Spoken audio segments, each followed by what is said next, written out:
So the question is what about the federal government in light of what happened in Maui?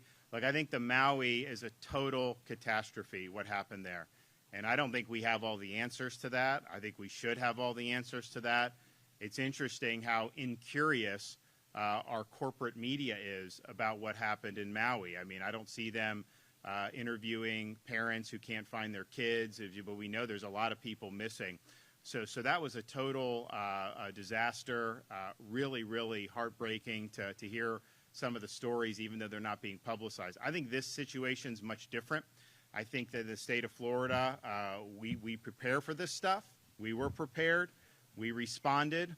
And really what the federal government's role is just turning on programs that Congress has enacted over many, many years. And so it's basically serving as a checkbook to get people reimbursed for debris cleanup, to give people individual assistance. And so in that sense, I think that has been turned on. I anticipate that will go smoothly, but most of the nuts and bolts is done by our local communities and by the state of Florida, and that's really how it should be. We are, of course, working to help folks, particularly in the Big Bend region, recover as quickly as possible.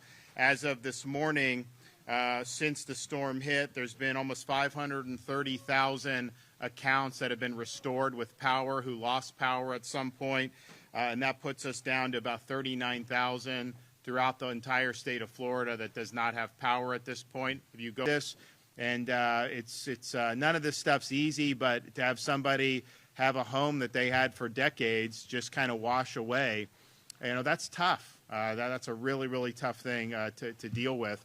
So we want to be able to be helpful with navigating through this recovery, which is going to be difficult for some of the folks, particularly in those hardest hit areas.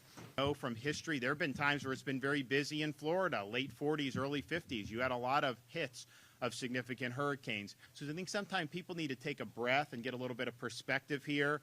But the notion that somehow if we just adopt, very left-wing policies at the federal level, that somehow we will not have hurricanes, that is a lie. And that is people trying to take what's happened with different types of storms and use that as a pretext to advance their agenda on the backs of people that are suffering. And that's wrong, and we're not going to do that in the state of Florida. Thank you.